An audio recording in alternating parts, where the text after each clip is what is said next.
listening to Pitch by Pitch with GP Shepard. All right, we are back on Pitch by Pitch. This is a special episode. I don't normally do this, but in light of the current situation happening in Ukraine right now, it feels more appropriate to do a little bit of this kind of like breaking news sort of thing. And I'm joined today by Caleb Taylor.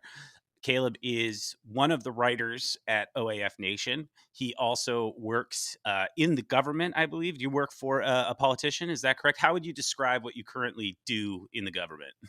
So I work at FEMA. I'm a program delivery manager. So I help state, local, tribal, and territorial government entities and qualifying nonprofits get grant funding for recovery from disasters. So right now I'm just doing COVID stuff. Just primarily focused on COVID. Yep. So But like we during do the deployments, like, semi-military-esque. And so I've been deployed to the COVID disaster pretty much since I started 2 years ago. so what does that look like? So I mean, Like a primarily it's deployment? so it depends what you're doing. So the COVID deployment is strictly virtual. So conducting meetings via Zoom, primarily doing conference call, but Microsoft Teams as well. And meeting with applicants and helping them, walk them through this process. We have this grant software that is supposed to be, I mean, it's streamlined. At least the name is streamlined, but it's a little complex because FEMA is replete with acronyms, much like the military. So a lot of it is just kind of walking people on to what they need to be doing and what documentation we need and things that they, can and can't apply for as far as funding. And you're also currently a student, if I'm not mistaken. Are you getting your master's? Is that correct? No. Thankfully, I graduated from Johns Hopkins with my master's in global security studies in May of 2020. And then I started at Congratulations. FEMA like a month later. Thank you. That's outstanding. So prior to working for the federal government and going to Johnny Hopkins, if I remember correctly, from the old Tommy Boy reference there. Oh, Oh no, that was Herbie Hancock. My bad. Anyway, Step um, Brothers. Step Brothers? Step Step Brothers is Johnny Johnny Hopkins. Hopkins. There you go. Thank you. You're originally from Philly, is that right? South Jersey. So South Jersey. grew up like an hour outside of Philly, and now I'm about 20 minutes outside now. Okay, and you served in the Marine Corps, right, as an enlisted guy Yep, I was a rifleman for 5 years, from 2009 to 2014. in Afghanistan? Yeah, I did a deployment in 2011 and a deployment in 2013. Both to Afghanistan. Yep. Okay, so that gives us some great context. So we are currently looking at an incredible humanitarian crisis, right? I mean, Ukraine is literally like you can't turn on social media or any form of news and not see the smoke and see the traffic jams. And unfortunately, this is not an entirely foreign scenario for us and in our generation in terms of what we've seen. How does this impact an organization like FEMA, and how does this impact like the United States' ability to provide humanitarian aid internationally? Is FEMA only allowed to provide aid within the domestic borders? Can you tell me a little bit about that response? So, I mean, it's you want to say it's unprecedented times, but the post 9/11 world is just it seems like one unprecedented thing after another. So, I think there is actually some precedent for this. So I was extremely lucky to be able to I got a 2 week reprieve from my COVID deployment and got to deploy physically for the Afghan, what they call the Afghan repatriation mission, which it's not really repatriation when you're a refugee, but that's what that's what they called it. So I got to go down to Virginia for 2 weeks and help out there. And so FEMA, we have like the capacity to run refugee camps because we essentially, not a refugee camp, but we're built to set up temporary housing and provide temporary services for people recovering from disasters. And You something that guys we've have really, the equipment and the expertise, in other words, to respond to like a displaced population. yeah, for sure. So the biggest thing is that FEMA, we don't have like these massive stockpiles. We don't have massive amounts of equipment necessarily, but what we do have is the infrastructure. We have the infrastructure, we have the logistical network, and we have the means to provide these things. And so we're basically like advisors. And so we go in and work with the state, primarily with the state partners, and the state partners are the people that are like directing what the need is and what they need. And FEMA is working to like enable the state partners to provide what is necessary. So they come to us with requests for what they need, and we sign contracts or enact whatever we need to enact and send them whatever they need. So when you're talking about the repatriation that happened post Afghan withdrawal, is that in reference to Task Force Argo, or is this in reference to a different operation? Because I think that a lot of the general public, once that the way that the Afghan withdrawal happened, I think there was a lot of confusion about the difference between official and non-official operations that took place. What's the difference between those two?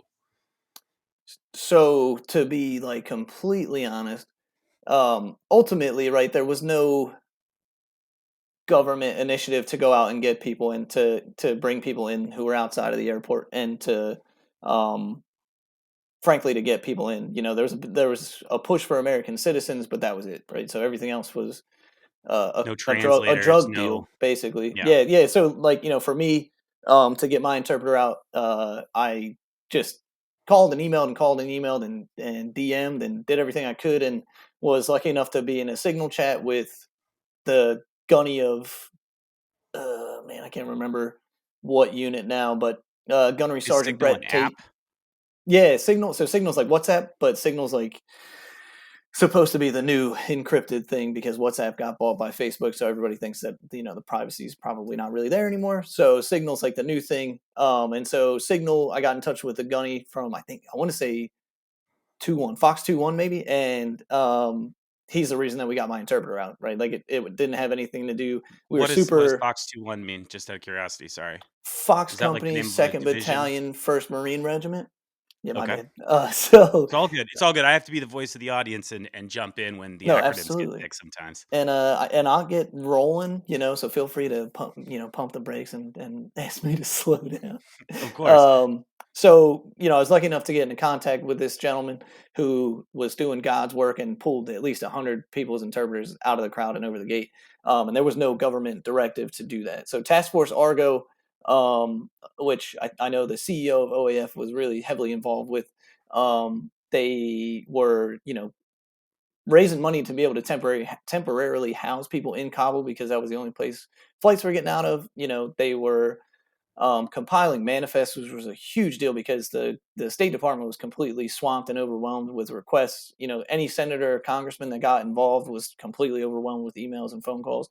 So the State Department, it's not entirely their fault, right? They've been gutted for the past couple decades, particularly the previous presidential administration, but even before that, right? Since the end of the Cold War, we really have kind of cut down on these non-military ways of projecting, presence and power, which is part of the reason why we can't win counterinsurgencies.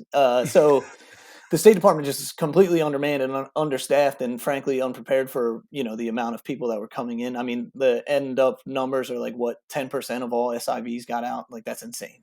That's And just to horrible. clarify for people at home, the State Department is responsible for vetting people who are entering the United States on certain types of visas. Is that correct? Like their responsibility is to make sure that people coming in don't have connections, ties, funding ties, etc., to a terrorist organization or extremist group or something like that. Is that fair to say? Yeah, That's that among is their what I. responsibilities. Yes. So like from my understanding, that is like the primary thing is they are the American presence abroad. And they're gonna do that initial vetting usually at the embassy, right? Or They at work the in the consulate. embassies overseas Yeah. on sovereign soil.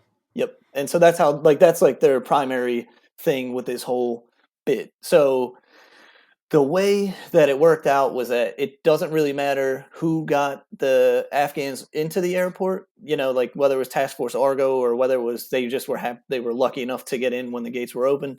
Um, Everyone came on the same flights and came to the same place. So for the most part, like the vast majority of people, I believe, came to Dulles International In in DC Virginia. or Yeah, Virginia, sorry. yeah, it's right outside DC.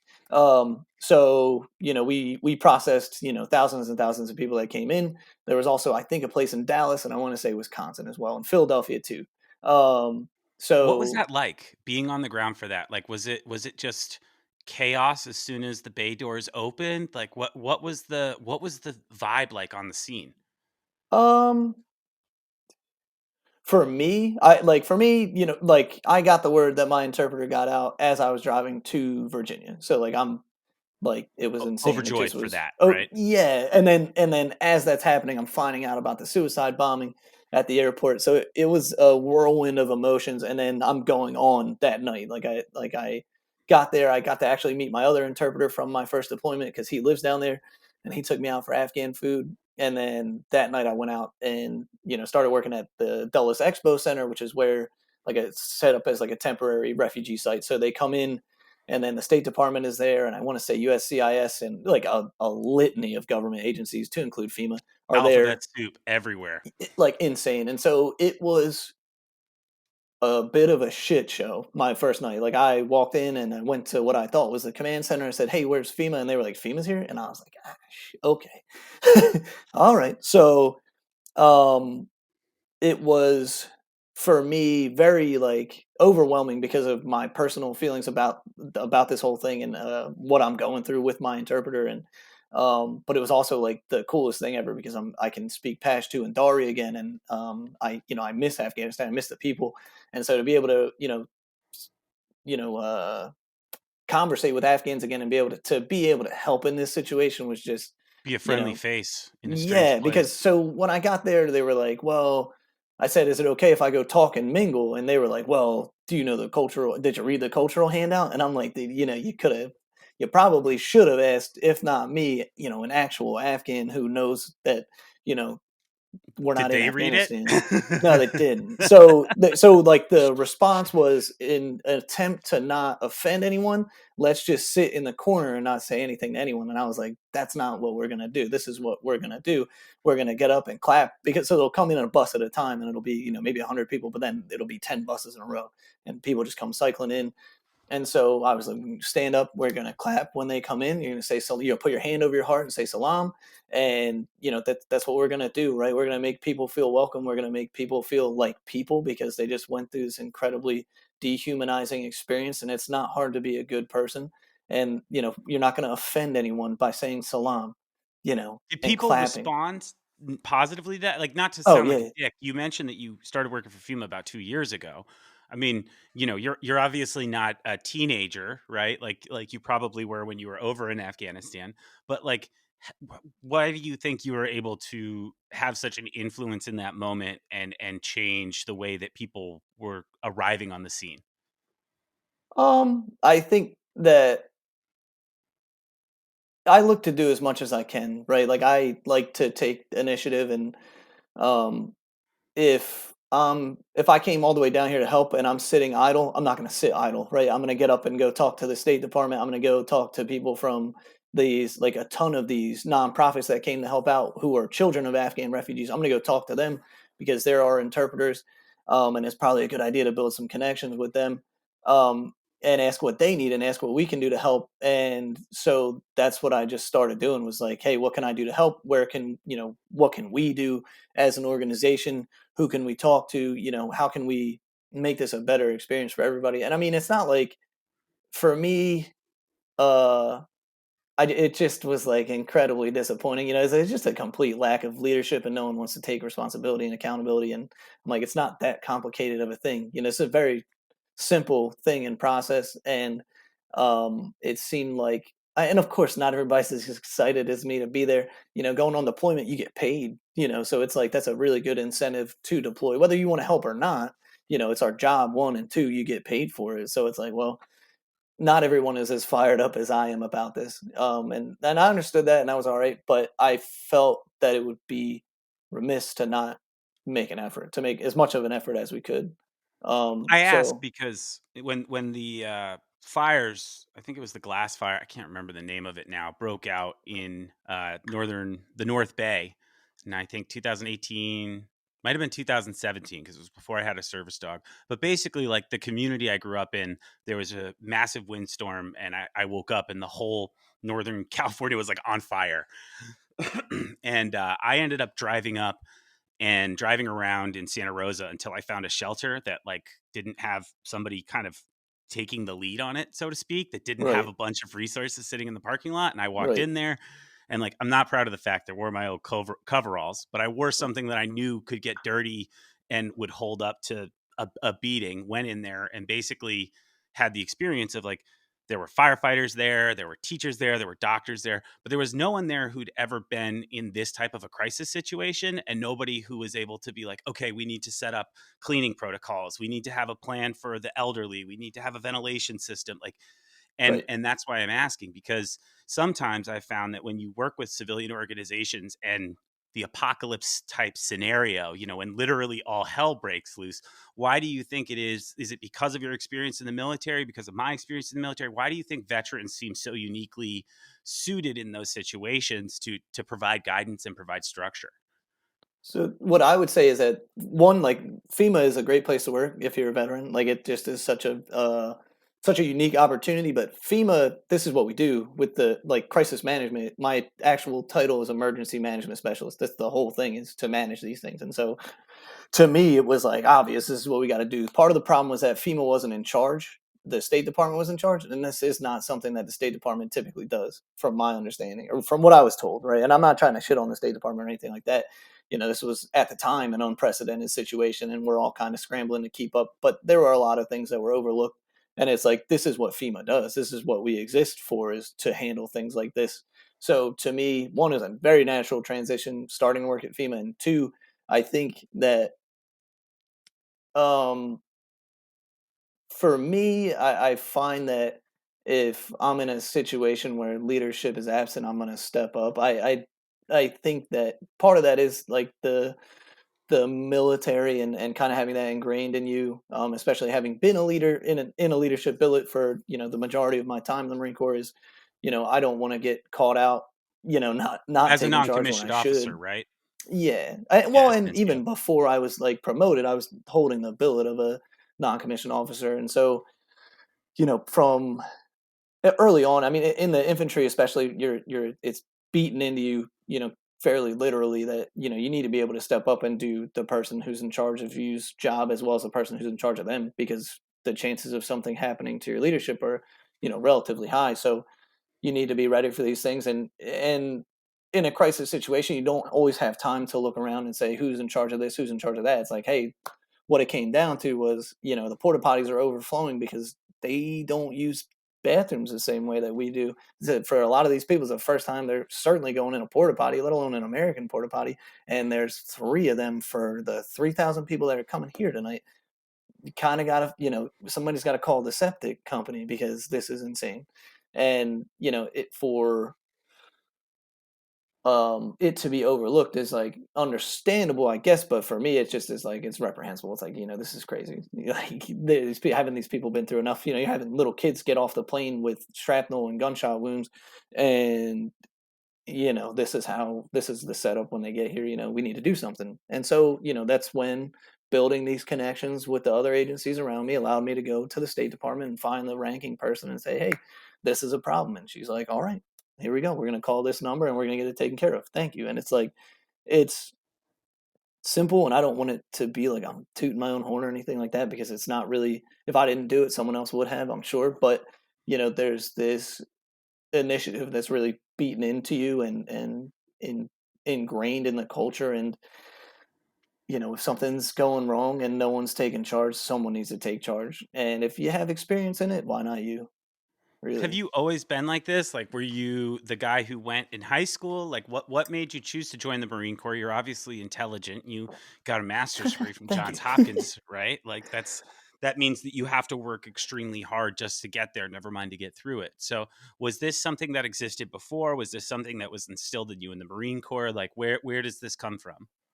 I think uh I don't really know. As long as I can remember, I like to be um not necessarily like in charge, but I'd like to be a leader and to be the captain of the team, and not in a way that's like, I'm a douchebag or something like that. Like, it's not this vanity thing for me. It's, the world is such a better place when you're just nice and happy and positive, and when you can be a positive influence on other people, and being able to provide that. That's always been something that's been like kind of dear to me. Is like I want to be as good of a person as I can, and be as helpful as I can. And I definitely went through my turdish years, I think, throughout high school, but Um, I think that it's always been right there for me. Is that I've always like kind of had this drive somewhat to be someone who helps, and I think knowing that I do have at least a little bit of intellectual acuity to be able to step up and understand and at least provide a modicum of support, I think has been really beneficial for me. But it's also, I mean, it's a blessing, just very fortunate. Right place at the right time constantly. Growing up, my father was a Vietnam War veteran. I think I'm a few years older, just a few years older than you, but like, um, I just grew up with Miss Saigon on Broadway, and the image of the Huey on top of the Saigon embassy. Uh, to have that history repeat itself again, and to have that happen in Afghanistan, what do you think that says about like our ability as a nation to kind of learn from our past mistakes? And I know I'm kind of asking you a very big, heady question here, but the image of those people falling off the sides of the planes as they go down the runway or take off, and like just seeing how accurately history repeated itself, whether it be Remember the Maine or whatever this is, there always seems to be these moments where uh, We the don't will of the remember. people seems to be uh, kind of manipulated a little bit in the name of politics, or what is most expeditious or economic. Why is it that you think we're unable to learn this lesson? Is it just the U.S.? Is this a species shortcoming? What do you think? I think a lot of it has to do with hubris. I don't know that I would say. I don't think that it's a something unique to the U.S. I mean, look at what Russia is doing in the Ukraine, right? Like you're talking about something that just is crazy. It just doesn't make a ton of sense to me, and I pride myself on being able to make sense of things. But I think in the U.S. in particular, it's a hubris thing, right? Like we after Vietnam, it was like never again, right? We'll never put our boys in harm's way like that again and undercut them politically while they're trying to carry out a war that um, We won't fight a may war on or television again. right, right. And I think part of it is hubris, part of it is this sort of um, I don't know. It's tough. It's like there's a yearn, you know what I mean? There's always this yearning for, well, back in my day, back when things were great, right? Back when things were good. And it's like, okay, well, back in your day, you guys were, losing a war in Vietnam and sicking, attack dogs on little black kids in the street on I was to TV, say, you don't know, forget about separate water fountains. right, yeah, like, I think it's really funny that people it's not funny at all, it's horrifying, but people forget that, or they think that, we refer to these times as though they were great, and it's like, well, who is it great for, right? Rich white men primarily, right? Or just white men in general, right? And not to I don't wanna go on a woke tangent here or anything like that, but I mean, it's the truth, right? So we reference back to these things that in fact never existed, right? The traditional Ah, values. I do push back on that a little bit, just because, like, yes, obviously we've had to do a tremendous amount of growth as a nation and as a people, but I will say that when people talk about how repressive the US has been or can be, I'm always quick to point out that this is also the place that has really championed gay rights, LGBTQ rights, has really championed the rights of women and the ability to vote. There has been progress. I understand that it's easy to look back and be put today's glasses on yesterday's decisions. Again, not trying to conflict with you here, just wanted to push back a little bit and say, like, I'm not saying the 60s were a great time, but they were a very proud time when it came to social justice, when it came to civil rights, when it came to social engagement, activism, anti-war, speaking out against your government and letting your voice be heard and exercising all of your rights, whether it be to free speech or to bear arms or whatever it may be. So I do recognize that, like, and I'm not trying to get into the Keep America Great or Make America Great Again, that whole nebulous can of worms, but I do Right. I do just kind of push back to say that, like, as repressive as it is, it's still a hell of a lot better than living in almost any other country in the world, at least from my perspective. Maybe that's my rose-colored glasses. No, no, I would agree, and I mean, I think you bring up some really good points, and it speaks to what you said initially, which is, this is the government not being able to subvert the will of the people, right? It's the will of the people Yeah, that changed these things that brought about the civil rights movement, that brought about the end of the Vietnam War. You know what I mean? women's Like suffrage. Right. Like you're very, I think you're on the money there, and I think I'm speaking a little broadly. You're absolutely right. I apologize for that, No, no, no, no, no, but no. Just um, but what I would say is that there was this big push to never again, right? Never again Vietnam. We're not going to do this again. We're not going to dive into something where we don't belong and fight an unjust war and kind of expend this insane amount of treasure and blood that's just not worth it. But then Desert Storm 30 happens, years right? later. Right, Not Desert even 30 Storm. years. Yeah. Desert Storm. We beat the. Then it's like holy shit. And now all these guys who were lieutenants and captains in Vietnam that were like, man, that sucked. Let's not do that again. Now they beat Saddam's ass in Desert Storm. It's like, well, check us out, right? What are we capable of? And then you look at the invasion of Afghanistan and how quickly we were able to manhandle that, and how quickly we were able to wipe the Iraqi army off the face of the earth, which is fantastic, right? But that's case in point, right? It was never a question of beating people conventionally. Of course we can beat people conventionally. Look at our military. Look how much money we spend on it. If we couldn't beat our adversaries conventionally, what has this even been about? So I think that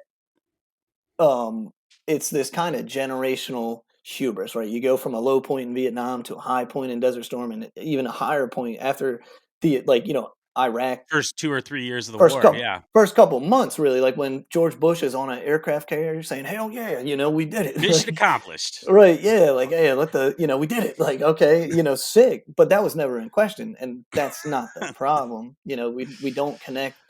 We failed to understand that it's more than a military thing, especially when you're going into another country, right? Desert Storm, we barely went into Iraq. We pushed them back and pulled back out. It's not the same thing as We didn't occupying a hold. country. We didn't Right, nation right. build.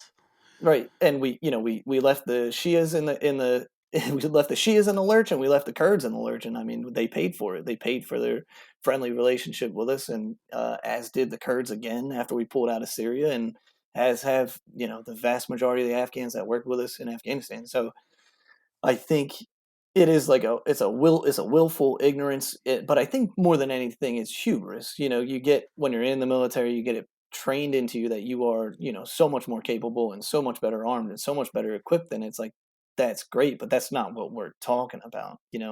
We need you need a stronger State Department if you want to win a counterinsurgency. So Frankly, on that line, all right, you had mentioned earlier that you didn't follow Putin's logic. From my perspective, if I were to look back at the last 22 years of the USA's international presence, I would say there's never been a better time to do an annexation. Only from the perspective that like we are very weary from 20 years of war.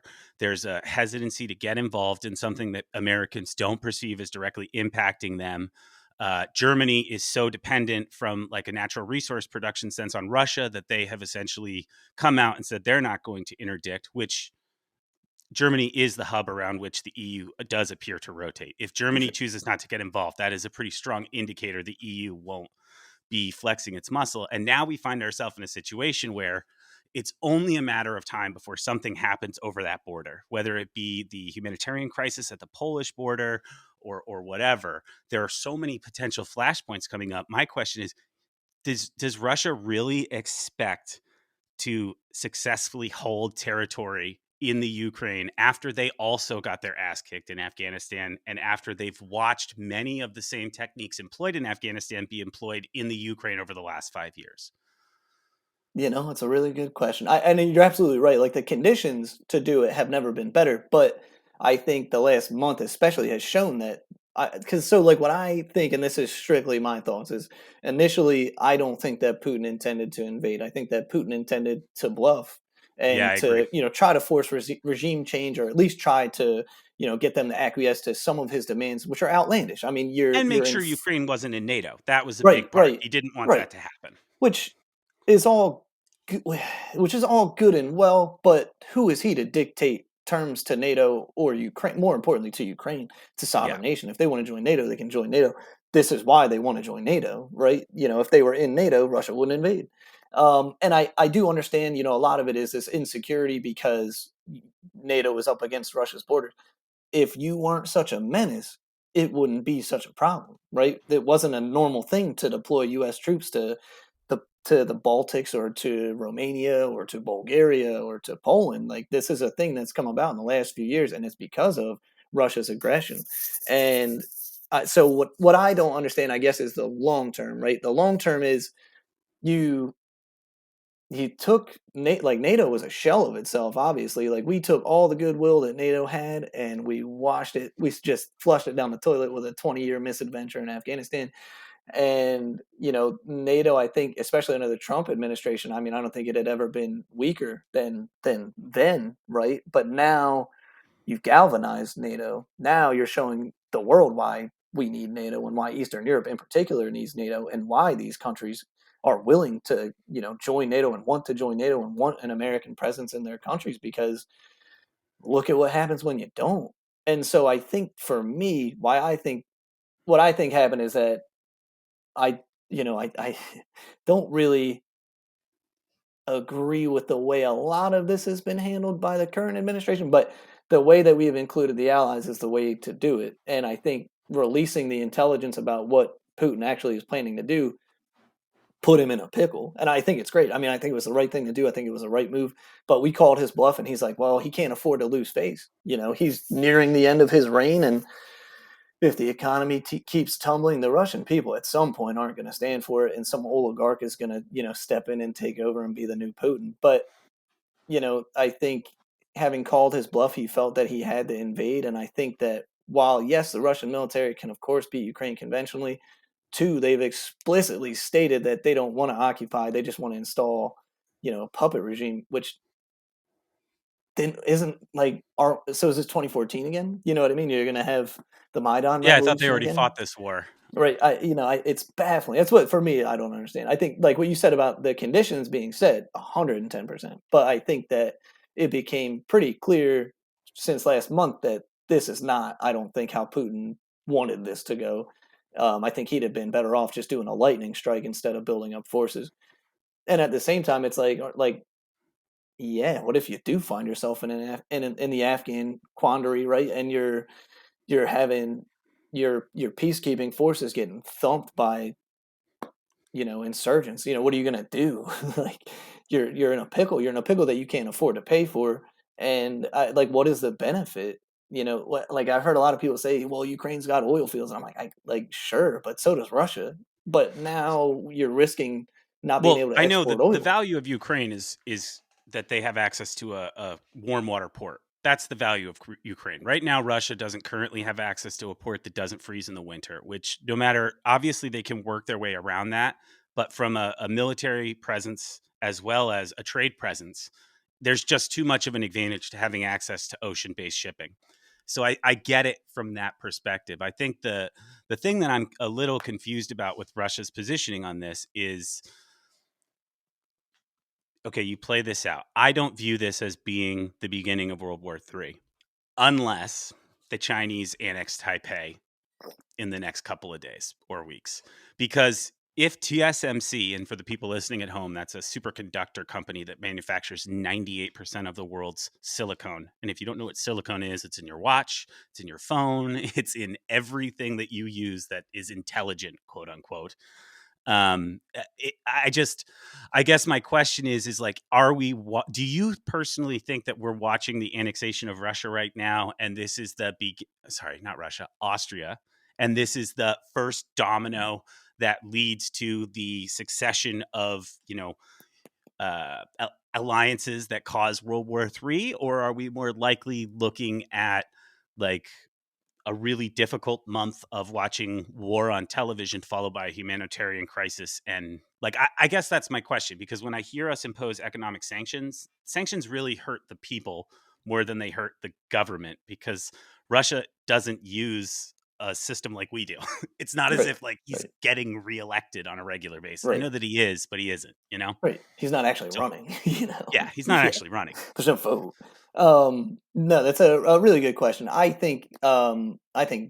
I think in order for it to be World War III, you would need more than three, to at best four hostile combatants. And I mean, at this point, you're talking Russia, China, maybe Iran. And I think that, so part of this is that Putin. I mean, what is kind of the most baffling thing is Putin doesn't make the wrong move typically. Is he a piece of shit? 100%. Is He's he? a hell of a chess player. Yeah, but yeah, right. He doesn't make the wrong move. So I think that this is the wrong move. I think that China doesn't have the naval capacity to launch an amphibious assault on Taiwan. I think that that's fairly conclusively proven. I think that as it stands now, one, neither Russia nor Iran nor China wants the sauce with the US. They know that they can't compete conventionally, and they know that if you cross at some point, I know all these presidents have a line and everyone crosses it and then nothing happens. But at some point there is a line, and at some point if you cross it, we are going to beat we're going to hurt you. And I think You could that swear, man. There's no FCC here. the last podcast I was on, my mom said I wish you had a favorite word because I said the F word so many times, and I was like, my bad. But yeah, they don't have the conventional capabilities to launch an assault of that kind. I think that China's, dipping their toes in the water to let everybody know that this is something that's on the table. But I think that um, I think they don't have the capabilities and they're not ready for it. And I think that China risks doing the same thing in Southeast Asia and East Asia as a whole that Russia is doing in Eastern Europe, which is you're going to galvanize resistance, and all these middle and small sized countries are going to join up with the AUKUS alliance, and you're going to be shit out of luck pretty much.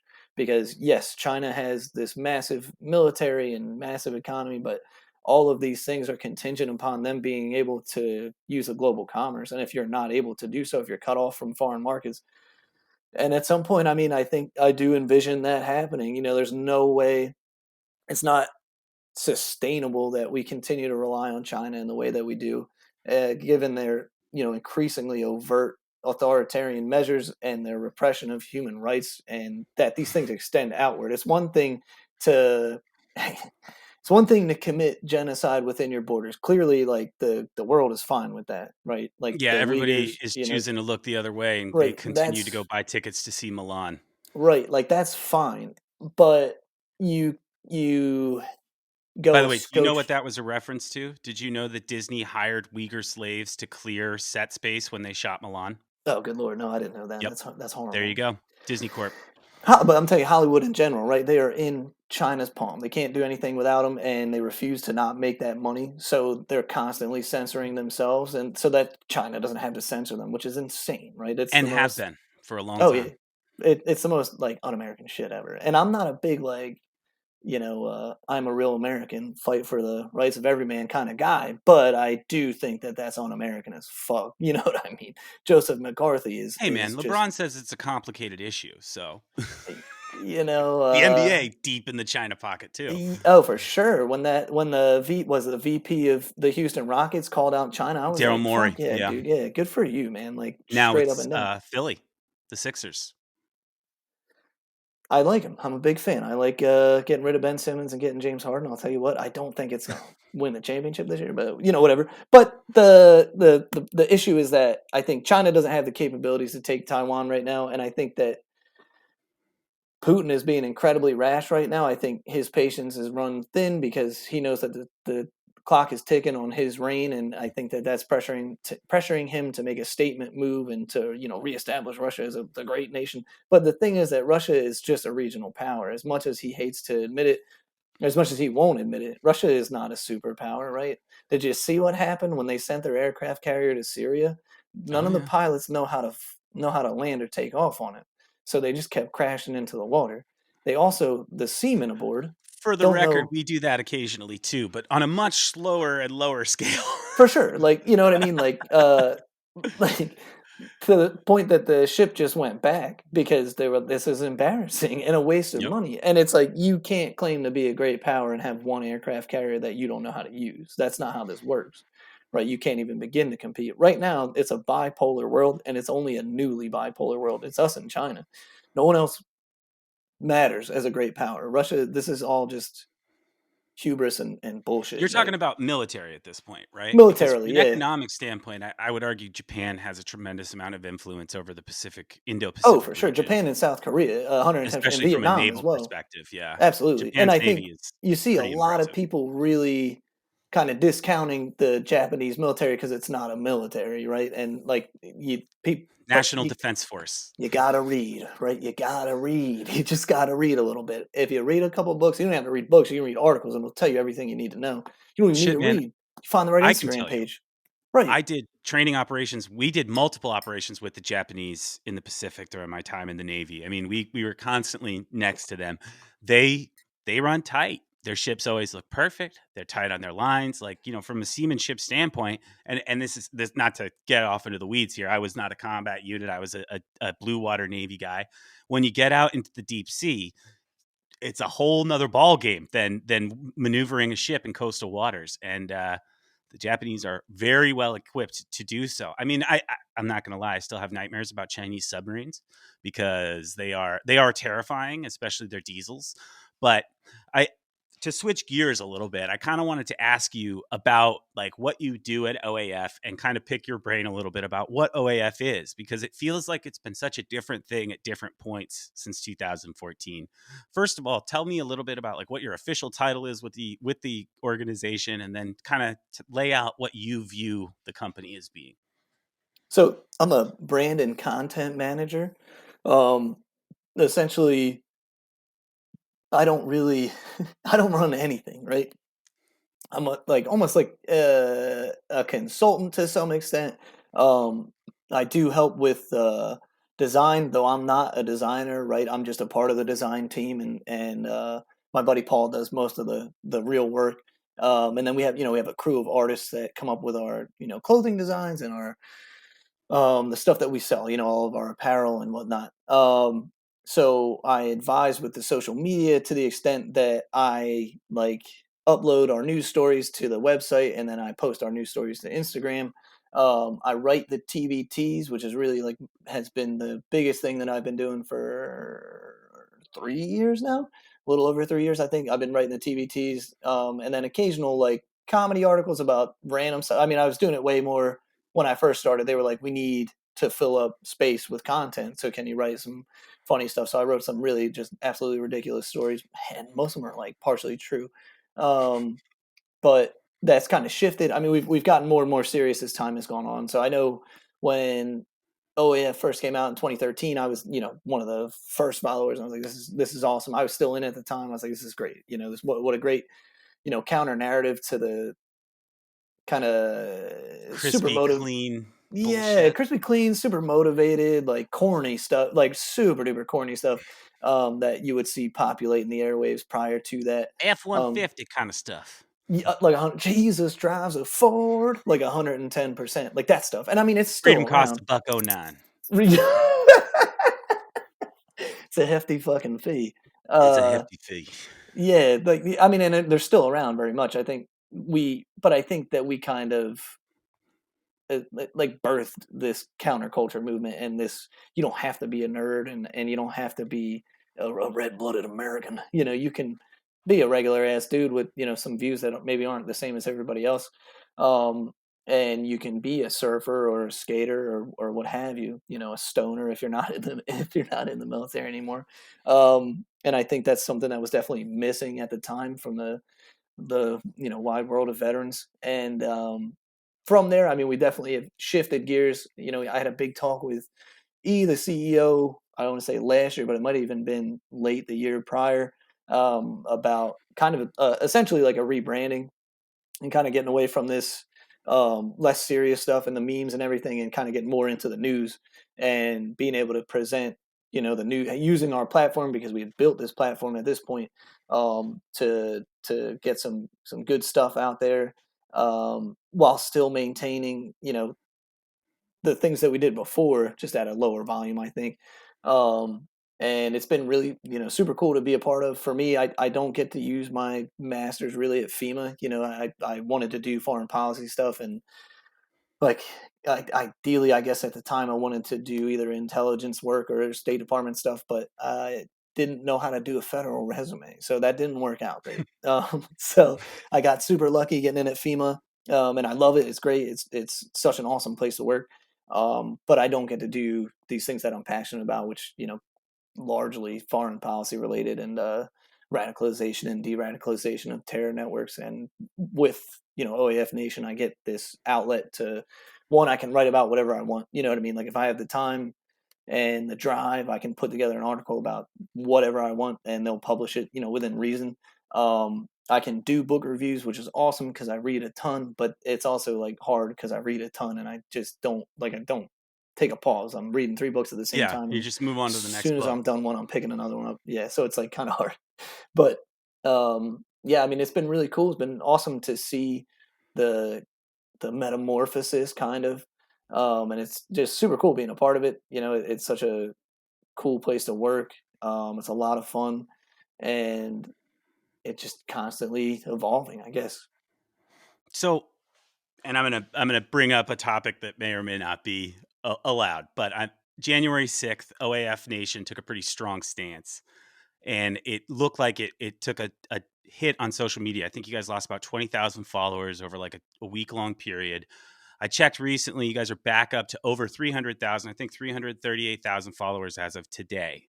What do you attribute that conversion of growth? Because from January 6th to today, it looks like a completely different social media account. You kind of addressed talking to E about a rebrand, but take me a little deeper into what that's actually physically meant and how that's equated to growth. Well, and so what I would say too is I didn't talk to E about it. He talked to me. He told Okay, me, he was fair like, enough. "This is what's up. This is what we're gonna do." And I was like, "All right, sick." You know what I mean? I'm your guy. He's like, "I know this is what you went to school for. I know this is what you're interested in. I want you to be like our guy for this." And I was like, "Oh, sick." I appreciate that. So I think for me it was um, hysterical and a little baffling. It's like, one good riddance, frankly. Like for me, I have a very hard stance toward that kind of thing. I do think that that was insurrection. I don't think it's anything less. I do think that while, you can argue that people got caught up in something that maybe they didn't want to be a part of, there were people that went there for that and intended to overthrow the government. And it's crazy that like couple hundred people are the will of the people. Like where the fuck do you get off? You know what I mean? I don't know where these I don't know where they get it from. The hubris, the ignorance. Like it's such a crazy combination of like lack of intelligence, but enough intelligence to put together a completely incoherent plan that somehow allows you to gain access to the capital, which is insane, right? And I do think that that's domestic terrorism, and that is the problem. A humongous problem with the way that we combat extremism is that for the last 21 years, we didn't care at all about domestic extremism. We only cared about Islamist extremism, and that's it, right? So we infiltrated mosques, we violated people's liberties to an incredibly egregious extent when the threat from domestic Islamist terrorism was never particularly high, because you can't like they're always, everybody gets in a huff about refugees coming here. If you're a refugee and you're coming from a place where we think that there's a lot of terrorism, you're gonna be monitored for the rest of your life. You're not going to slip through the cracks. Refugees don't commit terror attacks in America. It's just not a thing. The FBI certainly tricks them into um, buying bombs and weapons from the FBI so the FBI can throw people in jail for 20 plus years. But it's not a real problem. The real problem is the militias in Michigan and throughout the Midwest, California, and I mean pretty much everywhere, right? Like these right-wing militias, they are the real threat to America and to democracy because they believe in provoking this, racial holy war. Or if they don't, some of them try to dabble this line where they're not racist, but they're not racist, but 99% of their group is white, um, and they like to go to BLM marches to beat up civilians. You know what I mean? But they're not racist, right? Well, Uh, let me ask you a quick follow up on that, because yeah, when I hear domestic terrorism, so I'm one of those weird people. I try to stand as close to the middle as possible in all things. I think uh, growing up, like both my grandfathers fought in the U.S. war for the U.S. in World War II. But as a kid who looks very German, has a very German name, I learned quite a bit about what, like, I was always aware not only of how the U.S. responded, but of how Germany fell into World War II, how it allowed itself as a population to reach that point, to look the other way, to do the things that they did. And the number one thing I took from that was that, like, it's important to always stand in the middle, right? No matter how much one side feels like it has everything going for it, I always try to stand in the middle. When I see the violence, obviously the Capitol is a very unique situation because that's a symbolic seat of power. Do you consider any organizations from the left as being also domestic terrorists? Because personally, I was in Portland 6 months ago for my buddy's wedding, and my wife and I turned to her and I said, I have not seen cop cars look this beat up since I was in the Middle East during the Arab Spring, because I was in parts of the Middle East onshore at different points during the Arab Spring and saw people rioting and upset and everything like that. So I'm just curious: do you only view it as a right wing issue, or do you think that the left wing also has terroristic intentions potentially from some of their organizations? So the what I would say is that the threat from the left is not to overthrow the government. That would be the primary distinction. Is that the threat from right wing extremism is that they either want to overthrow the government and instate whatever kind of they're somehow anti tyrannical, but they also want to install a tyrant. Um, it's like for right wing extremists, they're like part of their core creed oftentimes is this overthrow of the government, right? Or to slice off an enclave where they can have their own ethno state and do whatever they want and be the lords of their little fiefdom or what have you, right? Was it Jefferson County in California? Is that what it is? Yeah, That the one this like they're big it's on up that? northern California, southern Oregon. There's like a strip that calls itself the state of Jefferson, and they want to secede. Yeah, And but it's not but to say that they're all extremists, right? It's not to say it's that, a but pretty it's to say extreme that position. it is an extreme position, but what I would say is that the people that are in these radical groups, right, wanting to do these things and wanting to carve out these places or carve out the government, right? These are existential threats to American democracy. Not to say that left wing terrorists aren't a threat as well, but one, the left wing terror groups aren't as organized and they're not as, I think, radically hell bent on overthrowing the government. I do think Portland obviously is a fucking shit show because it's just like I respect the right to protest super hard, but at some point it's like like Portland is. Well, I wouldn't go. I don't think I would go to Portland. I'd love to go to Portland if it wasn't crazy, but I've seen It enough used to be an incredible documentaries. place to go. It used to Right. be awesome art, great food. You know what I mean? Like there was so much culture and excitement. It was a super diverse place to be. And this last time we went, dude, like I shit you not, I told my wife, I don't want you going down to the lobby of the hotel without me at night because I And I felt think that unsafe. I think radicalism, whether it's right or left, is not a good thing, right? Because in I one agree. way or Yeah, yeah, another, it's totally. absolutist, right? It's absolutist. You're either with me or you're against me. It's black and white. There is no gray area. That is, a huge part of what leads to the Nazification of Germany, right? There is no middle ground. There is no, like you're saying, there is no gray area, right? It's all black and white. It's either you are with us and you are with the state, or you are against us. Which I mean, George Bush, global war on terrorism, right? You're either with us or against us. That's an insane stance. But we're kind of in that same place right now in terms of the way some people are treating vaccinations. You're either with vaccinations or against vaccinations. I'm only bringing this up because when I listen to the dogma of Antifa, Antifa proclaims that the government is inherently corrupt, racist, and oppressive, and therefore they are okay to overthrow that government. So I don't see the difference between Antifa's dogma and a right-wing dogma. They're both advocating for a different type of identity politics. I mean, again, I'm not trying to be combative with you. I just am very Oh no, not at curious all. about your perceived differences between the two organizations. Because, like, when I hear the left isn't as organized or as dangerous as the right, that just sounds like not yet. That doesn't disclude that it could happen down the road. Absolutely, but I think that for me, I think that in Portland it's a little different, but as a national movement, Antifa isn't a real thing, right?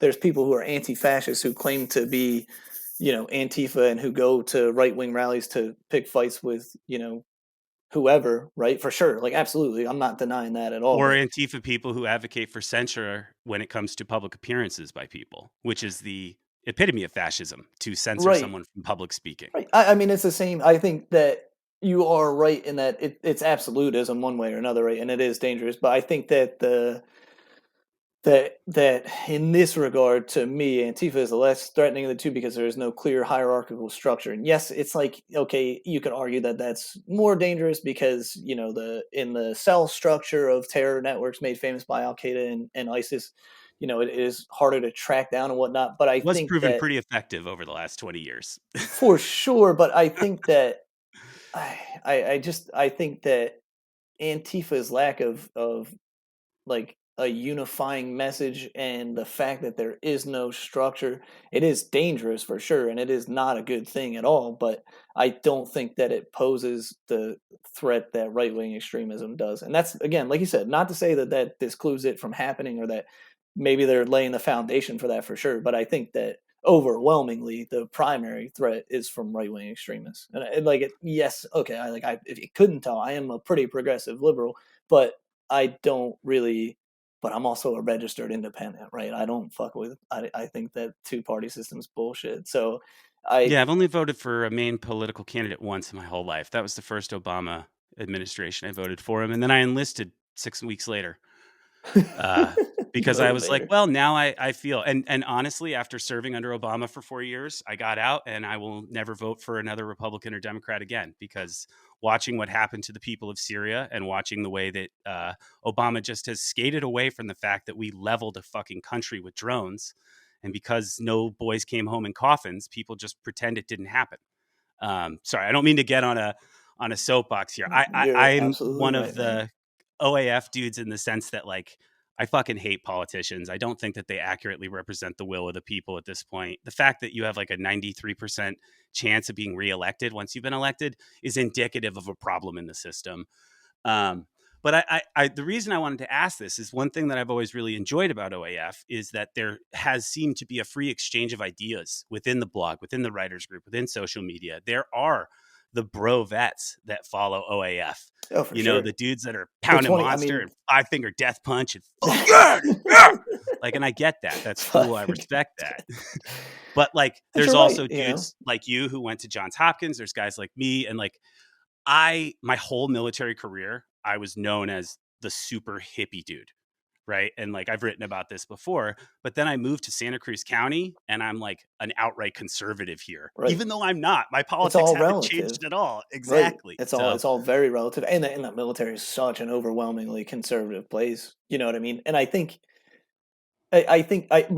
like what you're saying about what OAF provides. I think is like, yes, I mean, 9 times out of 10, like, it's not even worth going to the Facebook page and seeing the comments. It's crazy. It's like, holy yeah, shit. I don't do But that. Instagram, yes, there's a lot of people just talking shit to each other, but there are actual exchanges. And I think that part of the problem with America is that we've lost this ability to engage with each other and to exchange ideas. And yes, like there are absolutely people that you don't have to waste your time engaging with for sure, right? But there has to be an exchange of ideas. We have to be able to meet somewhere. We have to be able to talk to each other, even if we disagree with each other.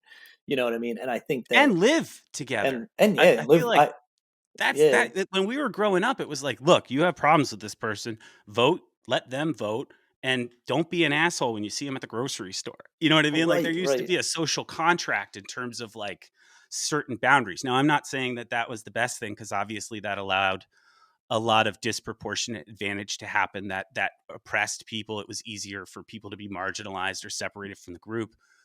Having said that, like when I see like you and I, for example, we just talked about a very sticky conversation for 10 minutes. We were respectful. We don't have diametrically opposed views. We have slightly different views. We are able right, to have discourse in a public square. It just right. feels like everybody's hanging out in their own bar. You know what I mean? That's a And really good it's way of like putting it. Yeah, it's kind of like a soccer club. You know, the left side, you got everybody rooting for BVB. On the right side, you got everybody rooting for Byron. And then they all meet right, in the town square and fight. And it's like, right, oh, right. Jesus, there's so much more that we could be doing with ourselves. Right. There's Can so we much can we more. not enjoy the game? You know?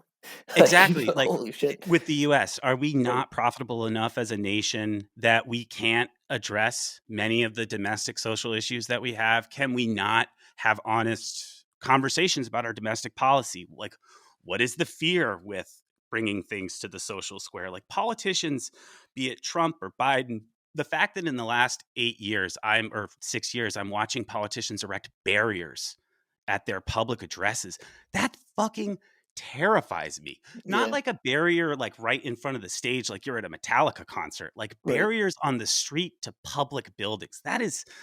We've reached a very scary place. What's the way out of this? How do we get out of this as a country? Dude, Not that's a that really that's good in, question. yeah, that's a very difficult question, but like, I I think I think that dialogue is such a big part of it, and I think that it's easy to say. Okay, it's easy to say dialogue, right? Okay, but how do you do it? I think that is the real question: is how do you do it? we Um, just did it.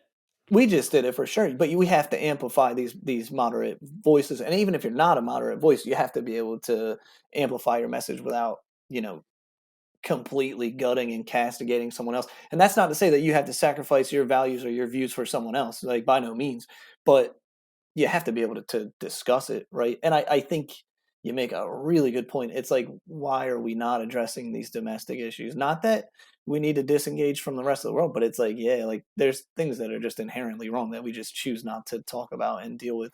And access Some to of it's healthcare, crazy, right? by the way. Access to healthcare should be a fundamental right. I don't really, to me, that's not a political issue. Like it's like How I about don't how see what the about problem is. bridges falling down and Right, right, infrastructure break? right, The right, Romans laid out a template for social growth right. thousands of years ago, and every nation has followed this very basic rule: clean water, infrastructure, form of disposing of waste.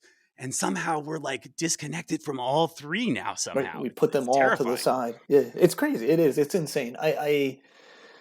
And I think, yeah, I don't know. I think I think realistically, it's probably always been an issue, right? Like, it's hard for me to imagine there being a time when it wasn't an issue. It's just that now we're so much more aware of it, right? Like it's right, it's looking at us every day, every time you open your phone. You know what I mean? It's right there. It's right in front of you. You're looking at it, and like you said, everybody's in And their it's own the bar, business model. They need right? you And at I each other's think throats. right. I like look like the war in Ukraine. I mean, we have our followers have jumped up tremendously because we're reporting on the war in Ukraine. And it's like that sucks. Like that's shitty. It sucks that war is such a business in that way. And I think it's social media. I'm not a big like blamer of social media, but I am a big blamer of there being no oversight, and not just social media, but technology in general, right?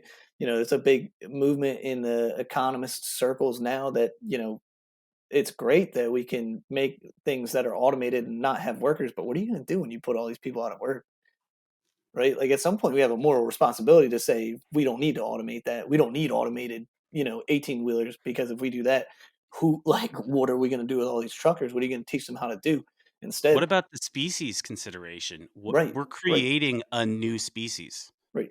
We essentially. need Like, I understand it's a mechanical based species, but as soon as AI becomes sentient, we're fucked. like, not, What's not to just are we stop it? fucked, but like, what is what is to stop it? You Right, know, right, I right. mean, you'd be crazy not to look at the species, our human species track record, and be like, yeah, you kind of suck for the planet. I feel like that's the theme of every movie over the last 10 years. For sure. And it's hard to argue with the logic. Good lord, look at what we're doing to this place. But I don't know. It's such an interesting thing to me, and I hope to be able to find out and to unravel it. And it is like it's also I want to get back to one of the things you said. We're such an economically advantaged place. It's like if you Yeah. go on social media and go through some of these comment sections, you would think that I've seen, I don't know how many times people say America's, we're a stone's throw away from being a failed state. I'm like, to who? So, No, no, like, no. The by best is what when people say that we metric? are the most oppressive, authoritative regime since the Nazis, and it's like we're not By even in whose the top math? 50 in the world right now. Like, what are Right, you right, talking about? right, Women can't drive in Saudi Arabia. Like, right, what? right. Don't Have they, you they heard of behead North people? Korea? They, Yeah. yeah, right. They behead people in Saudi Arabia.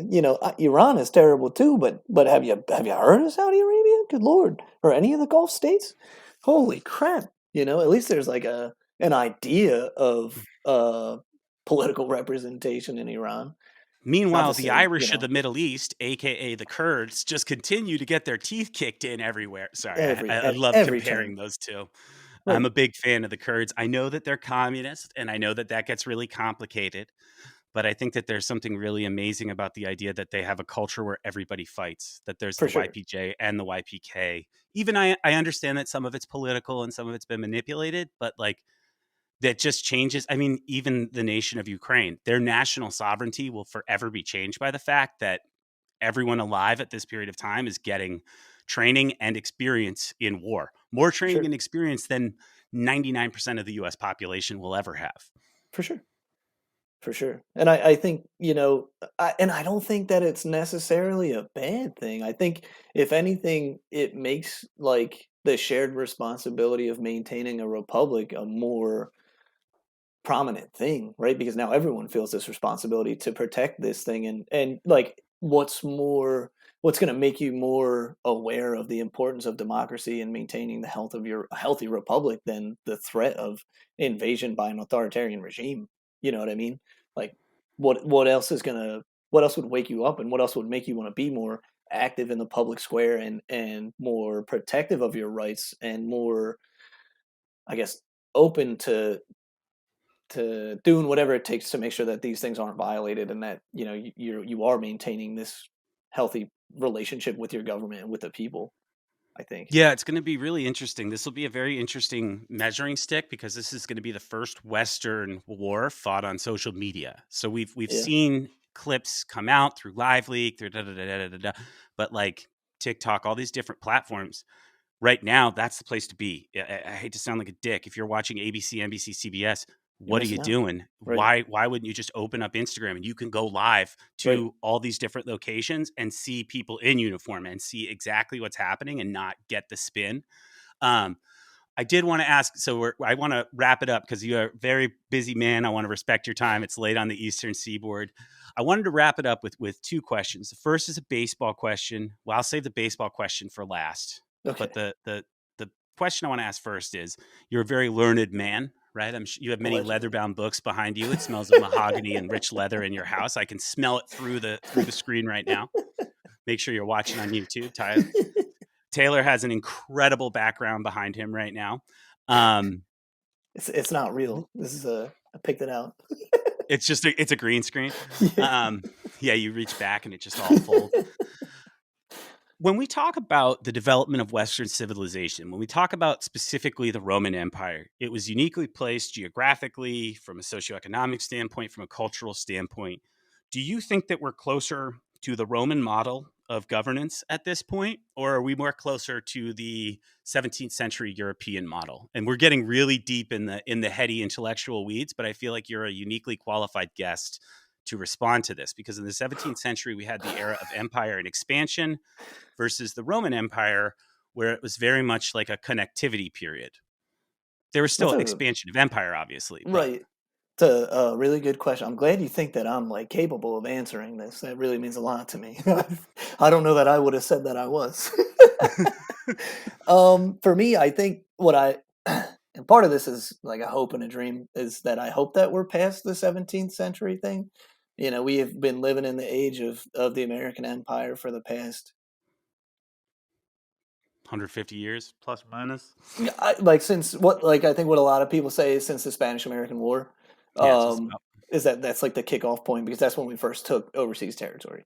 And started Um, booming. yeah, yeah, that's when we started developing the naval capabilities to project power. So I think and hope that we're getting past that. But I think that if we are past it, how are we past it? Right?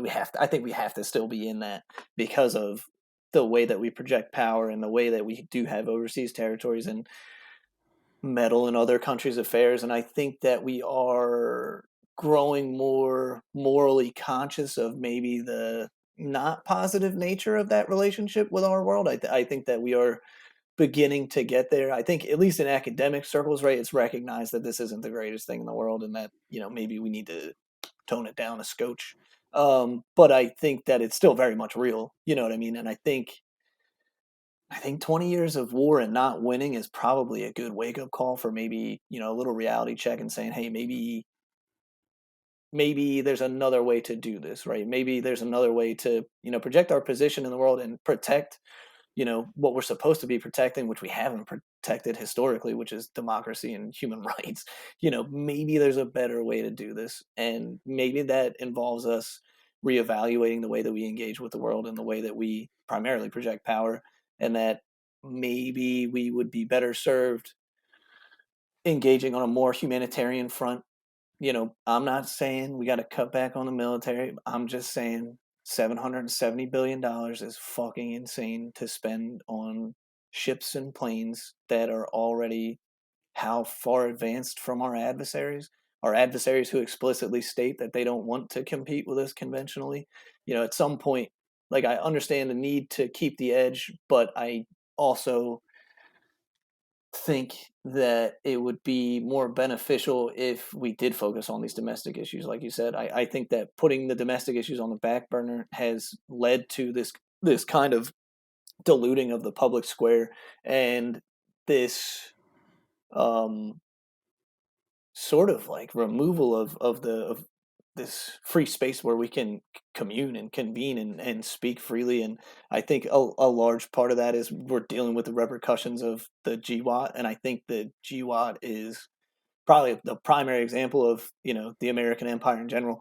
And it's not just external, it's internal as well. I mean, we've had our freedoms and privacy robbed, completely stripped from us, for what, right? And not to say that 9/11 wasn't a terrible thing, because it obviously is. It's So was the atrocious. Patriot Act. That was Right, a the crime Patriot against Act. our people as well. Right, there's 100%, and it's Yeah. not just the people who died at 9/11; it's everybody, right? And so that, to me, I think is indicative of a political sphere that doesn't want to get away from the American empire, right? That's indicative of an American political system that wants to retain the power that it has and to maintain the position that it's in at all costs, right? Because if it's at the cost of your own people, then you obviously don't give a fuck about anybody else either. So I think that I would like to see a move away from that, but and I think that as much as we like to shit on the younger generations, and as much as the older generations love to shit on us, I think that we are a little bit more responsible than our forebears, and I think that we are more well connected, For um, now. for now, right? And that's the thing, is it's all in Because remember, flux. the It's same an people, ever the same changing thing. CEOs that sold out this country and that have conducted, the rape and pillage of the land, were the same generations that fucking chanted for peace in the streets and put flowers and pistols. So the same 110%. hippies that some of those same people ran the companies that have kind of fucked us over. So sorry, Right. not to jump in there. No, you're absolutely right, and I think the hope for me is that I think that our generation is going to start to make a difference. I think, but I do think that it's going to be the generations that follow after us that are really going to be more primarily engaged with really changing, the way that we view the world and the way that we react to it and the way that we work within it. Because this whole populist movement and the drift away from globalization, I understand it, but we're not going to get away from it, right? We're not going to be. How would we end up less connected to the world when our Have ability you to, read Three Body Problem yet? what is it? Three Body Problem? You No, I have don't. to I've get never it. heard of it. It's All a right. 3-book series. It was written by, I can't pronounce his name, Chinese author. It is not Chinese state-sponsored media. If anything, it is very critical of the state. But the premise is, what if we make contact with another world, another planet somewhere? What would happen? What would that do to the global politics? How would humanity respond? And one of the questions that they ask in there is very similar to the question that you just posed. What is that checks and balances? How do we justify our actions when laid out against kind of clear eyes, so to Right. speak? Right. A different set of eyes, right? Like, Yeah. because if you take a step back, could you really look at this and say that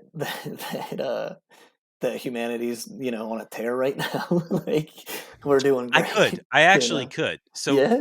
and this is where, like, this is the contrarian slash middleist of me, right? Like, I would argue that it is terrible how dependent people have become on social media. I would also argue that it is incredibly beautiful how easily people can share information, how much the gatekeeping of information has been removed. So I'm work full time as a creative director at One More Wave, freelance journalism, working for the college. Yeah, I'm paying my bills with a lot of different things, and I'm able to utilize YouTube to have access to the most unreal digital visual resource ever made in real time. So like there are benefits, I think, and drawbacks that come with technology inherently. I not to impose myself on this, but I'd No, like to no. see us return to the Roman model. Now I know that Rome and Western civilization has a pretty negative rap these days, but people tend to forget that Roman culture was actually a culture of assimilation, not annihilation. They absorbed the cultures that they took on. They worked their traditions, their symbols, their holidays into their system. And what Rome really was, in addition to being an incredible professional military, was it was an economic trade power that served as like the hub of the quote unquote developed world in that cradle of civilization. And I think that the US at its core, like when you and I were younger and growing up, my dad used to tell me our greatest export is our culture, right? When you see back in the 80s, you'd see girls in Iran wearing, or in the 70s, girls in Iran wearing a go-go dress. You know what I mean? That's American culture that's directly helping create a new level of expression or a new level of independence or a new level of free thinking. And that's why I Denim try to always like jeans in the Soviet Union, exactly. People right? don't know the story of how denim jeans helped end the Cold War, right? I Right. mean, obviously, Rocky ended the Cold War when he Right. defeated Ivan Drago. I think we all understand that documentary set the stage, but See, I thought it was the Scorpions. I thought what is it? The Winds of Change? oh I yeah, thought that was when they played in Moscow. have you Um, heard the podcast? I haven't. I haven't. Okay, I so there's do a remember watching the footage of Metallica play Moscow, and everybody said 6 weeks after Metallica left, people were like, "Fuck communism." so there's a podcast about the Winds of Change and that it's a conspiracy theory that the CIA actually wrote the song. Oh God. It's a whole big thing. Yeah. But it's a phenomenal podcast. It's really, really good. I say "oh God" because like and conspiracy theories, I feel like that word has become a word that's used to marginalize people at this For point. sure. Because It's like synonymous with Alex Jones, and you can't get away from it, and extremism and Right. this or this. But the reality is that a conspiracy theory is just something that hasn't been proved, right? Right. Like I think that we can all agree the Gulf of Tonkin. Remember the Maine? We referred to this early. I'm going to refer to the Maine because this is an instance of a known mechanical deficiency that failed in the fleet and then was retroactively used as justification for military action. Like I don't know. I'd hope that we continue to increase the spread of information. I hope that it continues to be easy for like my podcast, for example. I have listeners in Australia. I have a couple of listeners in Europe. And do I know these people? Probably not. But it's cool that they're able to discover a resource. I mean, just the conversation that we're having, I think, is much more interesting than extremists on either end. And like you had mentioned earlier, it is a shame because when you do stay in the middle, when you do try to have a level-headed, honest discourse, that's not sensational. That doesn't get views. That doesn't get Right. clicks. And so what Right. tends to happen is That if you want doesn't to succeed, if you want to keep your bills paid, you got to do what you got to do. you gotta hit that Um, algorithm. oh my god, that fucking Yeah. algorithm. So, well, Caleb, I cannot tell you how much I've enjoyed this conversation today, and I Me really too. appreciate your willingness to kind of go into some deep water there because Absolutely. like I think that and I really strongly believe this. When I wrote my Santa Cruz article, I was terrified because first of all, I thought more people in Santa Cruz were going to read it, but secondarily because like I was like really expressing myself and I was taking a lot of risks. And I got a lot of blowback from the line uh, about somebody saying that my American flag T-shirt was a symbol of oppression and hate, and it was a guy in a Che Guevara shirt and a mini skirt, and like it really blew me away. It was like the idea that it's like, do you know his opinion on LGBTQ people? Because Che Guevara was not the most progressive person when it came to those types of Right. cultural Right. adaptations. I just hope to see us continue as a nation, as our generation takes more and more control in political office. Sorry, that's my service pup pose, making her presence known. I hope that as we continue to grow and develop as a generation, that I see more Task Force Argo and less of everything else that was associated with the Afghan withdrawal. And I'm not taking shots at one administration or another. I personally don't feel any of them have been particularly good for us for quite some time. 100%, Um, man. yeah, but I was extremely proud of the work that you did, of the work that people like E and Tim Kennedy and all of these other people. And Tim Kennedy is an extremely polarizing figure himself. But at the end of the day, he put his safety on the line to go and honor a commitment that wasn't being honored. And I fucking respect that. And I respect you getting your interpreter out. I respect every single one of our troops that refused to allow the federal government to abandon their commitment, their promise. And I just wanted to say thank you on behalf of the American people, which I am not qualified to do. I just want to say thank you because it takes a lot. And I'm sure you could make a lot more money working for a company other than an organization other than FEMA. You have a very nice degree. Companies want guys like you, right? You have multiple languages in your repertoire. Thank you for continuing to serve your country in the way that you're doing so now. I know it's not the same as carrying a gun, but it is equally as important. So thank you very much for that, Caleb. I really appreciate that. Thanks, man. I really appreciate it. I Of wasn't course. expecting to be I'm blushing, Thank you. All right. Last thing before I let you go. I just want to let you know I take so much immense joy in the fact that Ryan Howard, Chase Utley, and all the rest of those dirty, filthy cheaters were denied in 2010. And I want you to know, I don't know if you can see my 2010 World Series banner back there. Yeah. Hold that up. Hold that up. Have fun with Bryce Harper. What's going to happen with baseball? My guess is 120 game season, universal DH, and I'm guessing they're going to add 2 roster spots to placate the union. What do you think? I hope that's what happens. I mean, I don't know why. I don't know what baseball's insistence is with making baseball, less watchable. It's insane to me. Boring. It's like it's boring. It's so boring.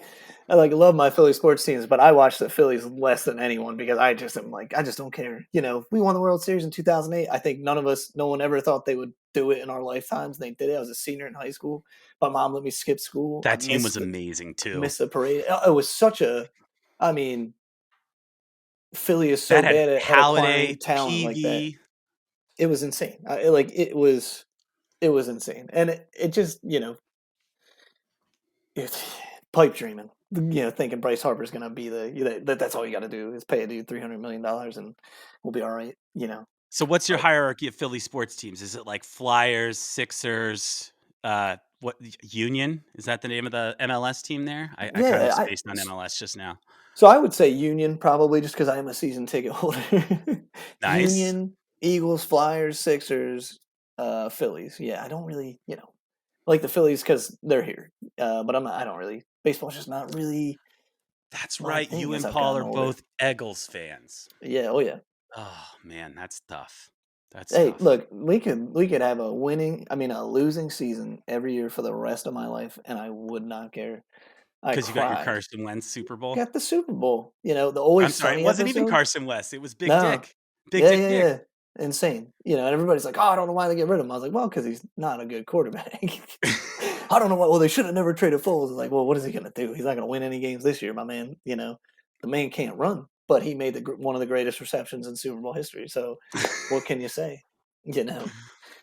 But well, you and I both owe our first major championship to a man with a big dick. Pat the Bat Burrell had a legendary penis. I don't know if you've ever heard any of the stories about him, but lots of references. Yeah.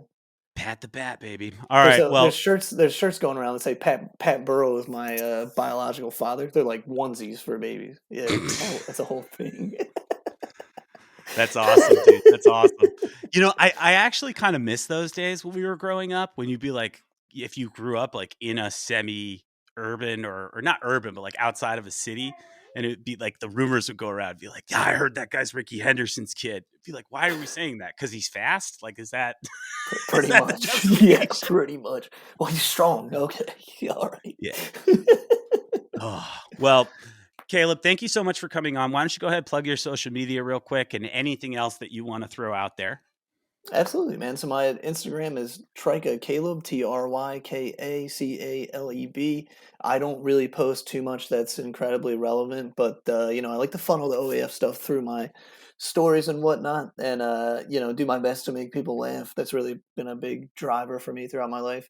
Um, that's pretty much it. I don't really have too much else going right now. I'm working on maybe a book or two, and maybe that's pretty much it. But it is. Who We're are you going to talking. publish with?